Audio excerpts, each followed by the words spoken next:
What's going on, guys? It's Ethan. Hope you're having a great day. Welcome back to the video on the channel, and it's another Friday night. And right now we're playing another 1-3 session, and we get into some interesting spots. I think we're on hour 1.5, I think, of our session. So kind of a mid-session update, just hopping in, making this intro about an hour and a half into my session, and we got some spots and interesting spots to go over. So let's get into it, and you know, we'll see. Next break, we'll go over some hands, but for now, just want to make this intro, show off the beautiful view of the second floor kind of balcony area of this place. And it's a Friday night, night's young, let's run it up and see what happens. Before we get into the video, just want to give a huge shout out to my buddy Zach, who just brought his poker coaching to takelessons.com. With over $50,000 in live earnings from both cash and tournaments, he was actually the person that introduced me to the game of poker and really helped me build on my fundamentals from the very beginning. So huge shout out to him. I couldn't have done it without him. So if you or anyone you may know that are looking to improve their 1-2, 2-5 cash game skills, or also low to mid stake buy-ins for tournaments, click the link down below. I highly recommend it.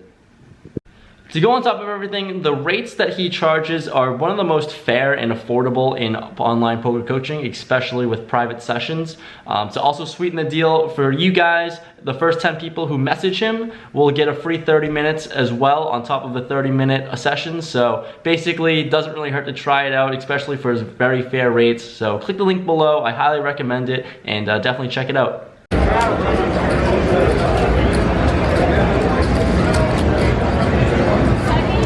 Alright guys, let's get into some of the hands that we went and played at in this session. So, first hand we have ace deuce of diamonds in MP, and there's 300 in our stack is one of our very first hands, and there's two limps to me. I decided to raise it up to $16, and we get one caller in early position. His name's Matt. Shout out to you. So we go to a flop, heads up, in position comes ace high, ace 5-6 rainbow. Pretty good flop for us, but not too great in terms of value because, well, with our deuce kicker, not going to get a whole lot worse to call. So when he checks to me, I check it behind. Turn is the king of hearts, so brings in the backdoor flush draw, and once again he checks to me, so I'm feeling pretty confident in this spot here. I can bet for a lot of different reasons. He can call with the king, he can call with the flush draw, and he can just call not believe me because he knows I play like an asshole. So I fire really small, $15, and he makes the call. The river is another ace, so pairs the ace, and I am feeling really, really good about this hand. So when he checks to me, I'm gonna bet big. Hopefully get a hero call from a king. Hopefully just get some value from a non-believer, and I bet 50. He makes the call. I show, and we take it down.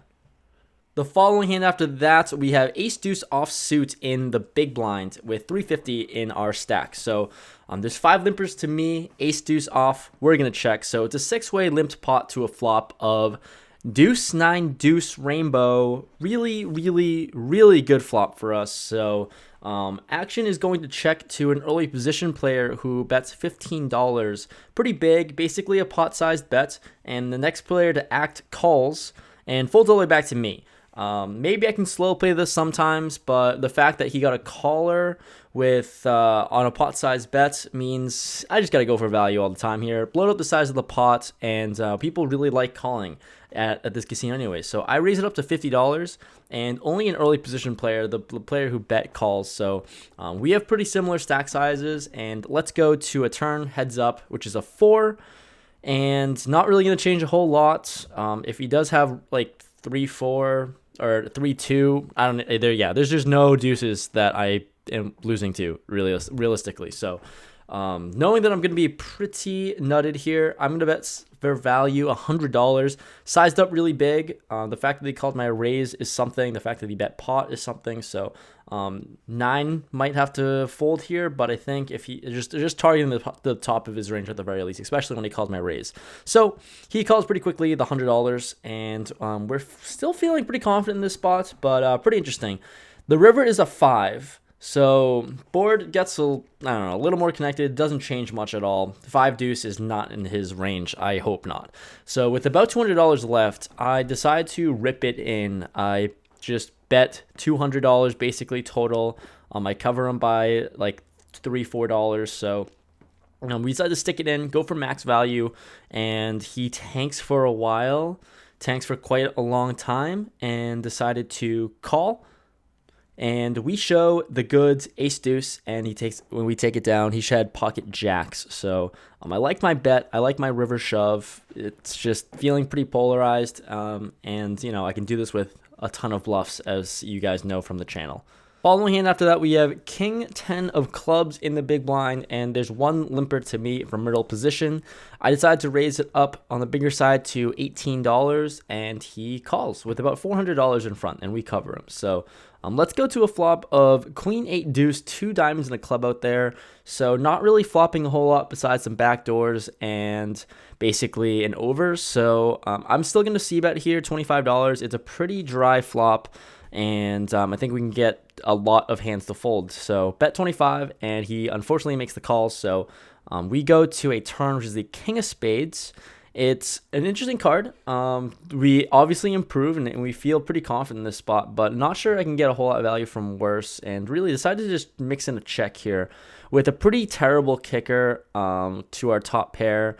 We're still losing to a decent amount, maybe like King X hands with a diamond in them, so he has a ton of equity in those cases. So at the end of the day, turn some showdown, and I just want to play some pot control, so I check, and he decides to bet $50. Obviously not going anywhere in this spot, so I call with my top pair, and we go to a river. River is a deuce. Really great card for me because I think I beat any like Queen 8 hands, stuff like that. So I decide to check once again, not really thinking I can get much value from worse, especially when the board pairs, and he checks it back. He shows King Jack of diamonds, and we get the good old suck out. So gotta love that, to be honest. Following hand after that, we move tables, and on our new table now, we have Ace Jack offsuit on the button with 650 in front. We have an early position player opening up to $12, and I am the only caller, so let's go in position to a flop of Jack High, Jack 8-3 Rainbow. Really awesome flop for us, and he leads out and bets $15.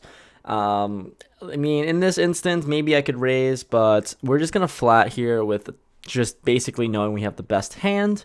Really not trying to fold out his bluffs or whatever it may be. So we call. Turn is a 4, bringing in the backdoor flush draw, and he once again leads out and bets $20. Extremely small bet now, and with the added draws there, I think there is a really good case of raising here.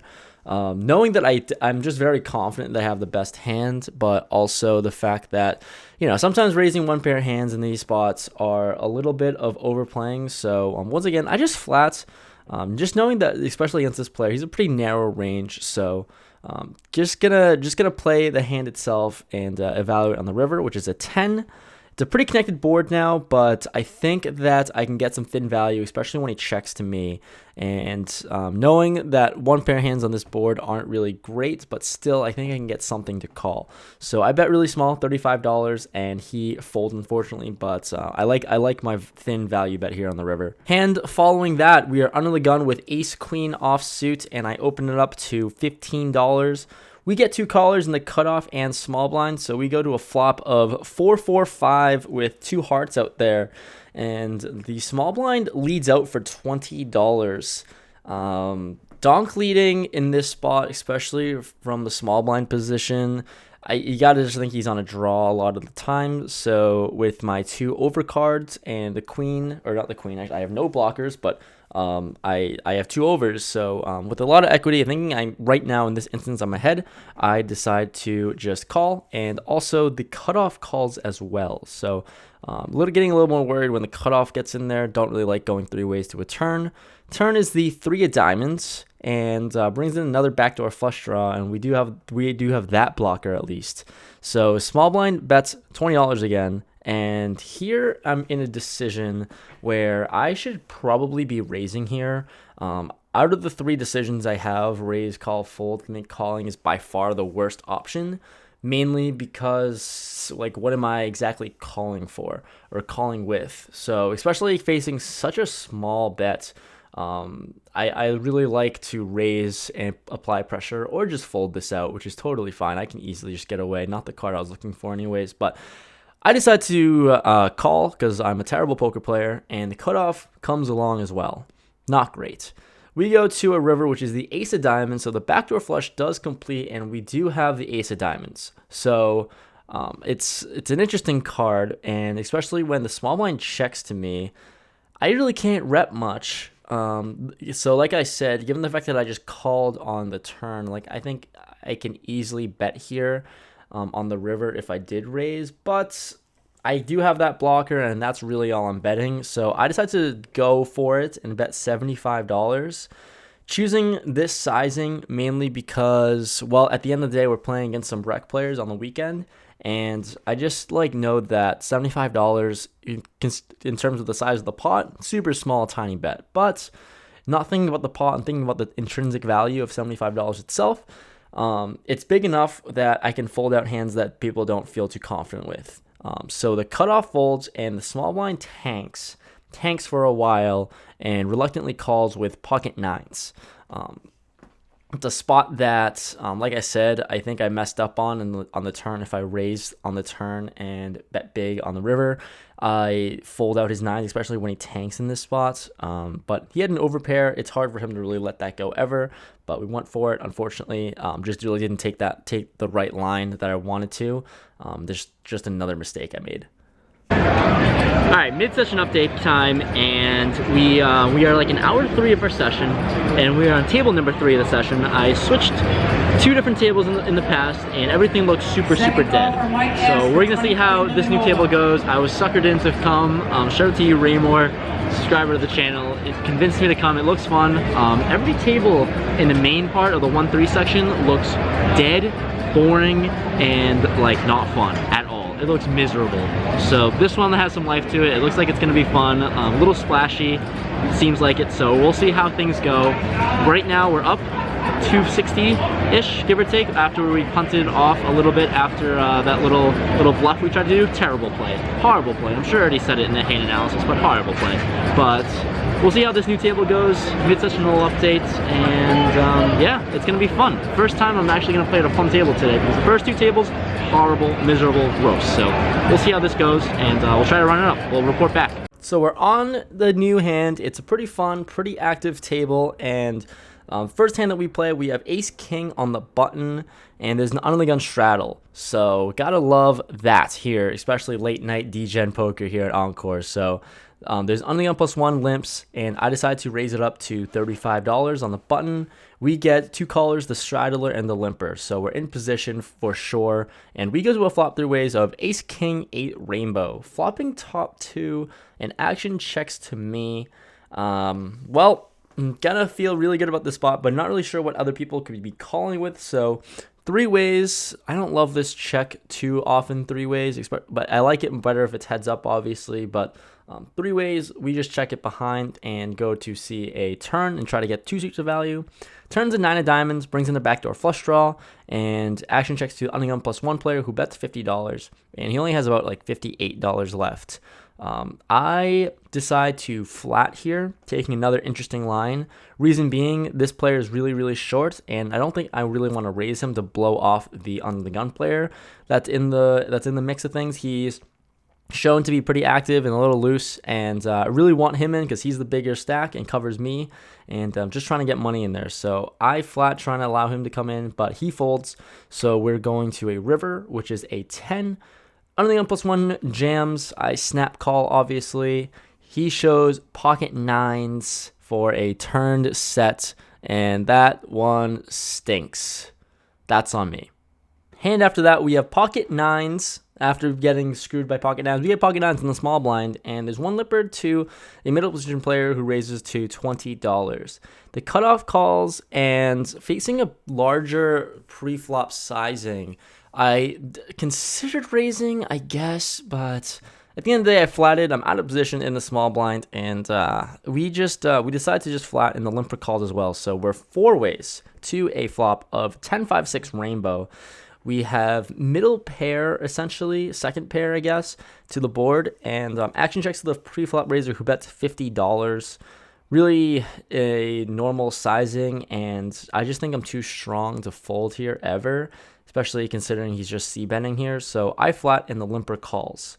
We go 3 ways to a turn, which is the 7 of spades, and brings in the backdoor flush draw. And once again, it checks to the middle position player who bets 120. I really hate this line. I really hate this spot, considering the fact that I didn't really feel amazing about my pocket nines. It was essentially just a bluff catcher, but we turned more equity, and I just don't feel good about it. So it's hard to lay it down when you've turned a gutter ball to go along with your pair, but at the end of the day, I think I would just be torching $120 if I called here anyways. So I fold, hating my line and hating my decisions in here in this hand, and the limper folds as well. It's late at night, we're playing really bad, we're playing like an asshole, and we're chipping down as well. So not really a good combination, but this last hand we'll go over. We're playing 6-handed, and we have queen 9 of diamonds under the gun. We only have 265 in our stack because we did not play very well. We really did not. Anyways, I open up to $15, and then we get 2 callers. Player from who I'd describe as loose and pretty aggressive, middle position player in the small blind. We go to a flop of 9-6-4 rainbow, flopping top pair and a pretty good kicker. Small blind leads out for $22. Interesting spot. Not sure what she could be leading with here, but I decided to just flat, keeping her entire range intact, and I think just raising here is just really, really overplaying my hand. So I flat, and the middle position player raises the $62. Small blind gets out of the way and folds. Weird. And action's onto me. Looking at the type of player that he is and understanding that there's really not a whole lot of value hands on this board, I block pocket 9s, and there's really just pocket 6s and deuces. And although he can sometimes widen his range to 6-9 or 6 deuce, it's just really, really unlikely. So with my pretty good kicker, not really sure what I lose to, given the fact that he is very aggro. So I call. We go heads up to a turn, which is a deuce. Really great card for us. Didn't really want to see any overcards, so I check, and he jams, putting me all in. Like I said, same decision as I had on the flop. Also, I'm really short. This is why I hate playing short stack poker, because you just get stacks in with very marginal hands. But like I said, he's very aggro, and just not a whole lot of value hands here that he would be betting with. So I think my kicker is good enough as in a queen, and I think my 9 is good enough too, honestly. He could just be on a 8-7 draw or something like that. So I just call, and the river is a 6, pairing the board, and I think it's a decent card for us. He doesn't like it. He shows queen 9 of spades, and we chop, unfortunately. So we can't really win a hand. We just chop that one. So same little garage outro, just a little better quality with the camera, but well, it's like past 4 a.m. Last time you saw from me was a mid-session update. I went to a brand new table. I didn't get a lot of hands recorded, but it was really good action, and it was just some degen shit, and I just totally messed up. It wasn't great. I played, like, you know how people say, you know, I'm on my A game, B game, C game. That was close to an F game, and I was up 250 when you guys were in, and I ended up playing for a total of like 8 hours. Not too long, but I'm exhausted and drained, and just card dead and a lot of things, and I see myself really complaining and bitching a lot. But that's just how today went. I don't know what's going on, because my brain and my mind is just absolutely fried. I just like can't really concentrate and come up with like a stream of like words and coherent sentences. So basically I played like dog shit, and I lost all my profit, and I ended up being in the game for $400 and out of the game for $158, which is a fat old loss of whatever that math is. I'll show you on the screen after. But basically I played like ass and didn't run well either. Tried to make some bluffs, didn't work, missed flops, all that stuff. At the end of the day, I need to figure that out. So it's been a stretch. I guess like, I guess this is the only thing I can say to justify it. I've been running so hot recently in the past while, actually, just like in general, running really hot, and the last couple of vlogs have been super tame and boring. I get that. I just haven't been getting into that many great spots, but they're all pretty standard. I'm not going through a whole lot of hands because simply, like, I think I have 7 total hands in 8 hours. Like that's it. That's all I got in terms of like even mediocrely interesting spots. So it's unfortunate, and I'm just not getting the premium hands or playable hands. A lot of the time I'm folding like literally 90% of the time now. It's crazy the past couple sessions. So I guess it's all just variance, and you know, after running hot you run a little cold and a little dry spell, but I think we'll figure it out next time. Hopefully we don't just punt away money in degen hours, because today really I should have left up, but I just kind of messed up. But anyways, that's the video. Hopefully you enjoyed. I'll see you guys in the next video. Thanks for watching, guys. Peace.